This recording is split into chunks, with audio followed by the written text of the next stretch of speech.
You are looking at Julian's pronunciation guide, where we look at how to pronounce better some of the most mispronounced words in the world, like this other curious word. But how do you say what you're looking for today? Let's learn once and for all how to pronounce this fantastic word or expression. Beautiful, I love it, it's so cute.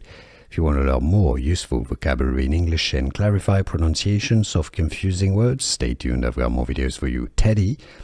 Teddy is how it's pronounced, not tiddy, not tidy. Teddy. Now, British English pronunciation is bear. Teddy bear. Bear.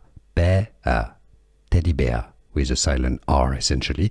In American English, however, it's pronounced bear, the animal bear. Teddy bear is the US pronunciation. How to pronounce English.